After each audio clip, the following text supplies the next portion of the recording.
Happy Monday. I don't know about you. This is like the most Monday of Mondays that I've had in a while. I did live yesterday. I don't know what happened. Probably I did something wrong. I'm still getting used to all this. But I wanted to come on and say hello and see how you're all doing. I'm still recovering from, I don't know, this last 6 weeks that I've just been like a friggin' vagabond. A gypsy. I had someone call me a gypsy. I did an ancestry report. My brother did an ancestry thing, and I told them where I was from, and they said, "Oh, you're a gypsy." I was like, "It kind of makes sense if you look at my mother and myself. We are pretty much gypsies." But I wanted to come on and talk to you about, I don't know, just like what I usually do, talk about a whole lot of nothing. So when I come on here and talk to you about things, I try to like bring it back to why I'm doing all of this. And I was with an old friend this past weekend. Actually, I was with a couple of old friends this weekend. And I honestly, it doesn't matter if we're new friends, old friends. I kind of get asked the same questions all the time. I know, I'm killing the wildlife. I have a plastic straw. So the questions I get asked is why I'm doing what I'm doing, how I got into it, and do I miss being a nurse? I do. And, it took me a long time to kind of figure out how I'm even here.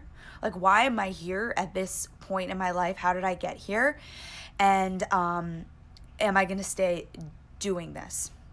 And if for those who don't know me at this point, who follow me, don't follow me, I got at this point about 15 months ago after being a nurse practitioner. I was overworked, I was burnt out, and I was recovering after a divorce.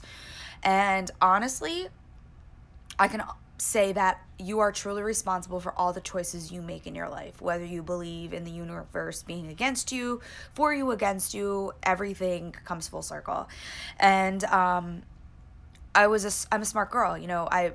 I'm always good at what I do. I grew up in a home that, you work hard and that's just it. You put your head down, you do your work. I grew up in a home that my mom never helped me with my book report. She never typed out homework for me. I did everything. Everything I got, I earned on my own. And I was recognized by achievement. When I did things, I got rewarded. And when I got good grades, I got rewarded. And that's just how it was. So of course, I would be one of the top scoring in my nurse practitioner program and in my boards, because that's just how I saw my worth in life. The better I did, the more I got recognized. And, I think back to a lot of things in my life, did I think that if I was the best nurse practitioner in the world, would I have a better marriage? Or would I be the best daughter? Or would I have, I don't know, get recognition? Like, that wasn't making me feel good inside. And when I was in school, I was working so hard to get these good grades. And then I thought like, oh, okay, once I become a nurse practitioner, stuff will be better. Then I became a nurse practitioner. And then I was like, well, once I work at this job a couple months, things will be better. But I never fixed me. And that was the problem. And I never realized this until I got into coaching, because I never read books. I never did stuff like that. I was just doing stuff for school. And I went from, being in college to all I did was nursing stuff. And then I just did more nursing stuff. And I never figured out me. And when you're 20s, you're a fucking disaster.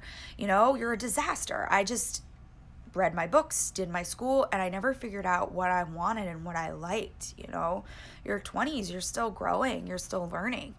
So then when I came into this, I kind of like figured out like what I wanted, and what I was about. I do have a lot to say. Obviously, I don't have a filter, and there's some things in the world I don't like, and there's some things in the world I do like. And I didn't like going to work and seeing patients being treated a different way or a certain way, because that's how numbers are and volumes are, and I couldn't do anything about it. I had to go and keep my head down. I was told to go in my office and keep my head down. Or there were situations with doctors, like, you think like, oh, you're a pretty girl, you're a pretty face. Like, I would go and there'd be a sick patient and I would say, this is what needs to be done. And there was literally situations doctors told me to shut up. I was right, but I was being told to shut up. And I'm not saying this is a situation everywhere, but I'm like, you know what? Like, I have something to say and it needs to be said. And I didn't know what to do with it. Like, do you ever just feel so trapped, like you don't know what to do with this energy inside, you don't know what to do with it? So when this came into my lap, yeah, it's health and fitness. Like, I wasn't even working out. I was like, I need to do something with this.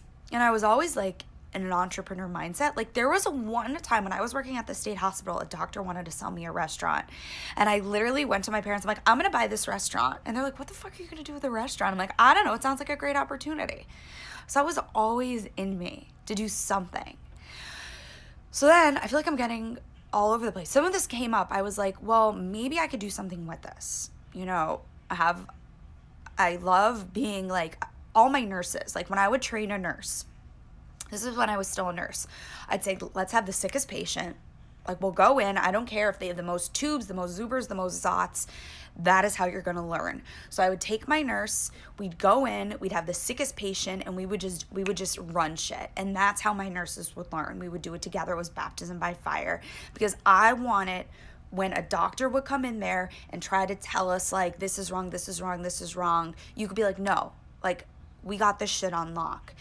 And that's when I went into this space. I knew if you knew your shit and you had something to say, no one could turn you down. No one could say to you, you're wrong, if you had the information to back it up. And I never was able to feel like that. Like, I was stuck in a space that I wasn't a doctor, I wasn't a nurse, I had more training than a nurse, but people still turned me down. People still told me no.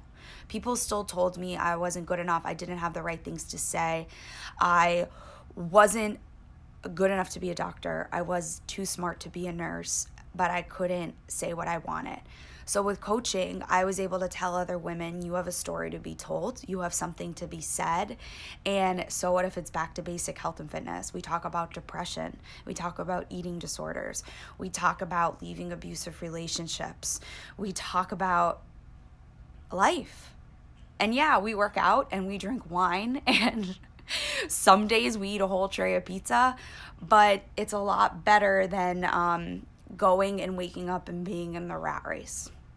I was in the rat race. And, today I'm here in leopard pajamas, drinking coffee with a straw in my parents' basement.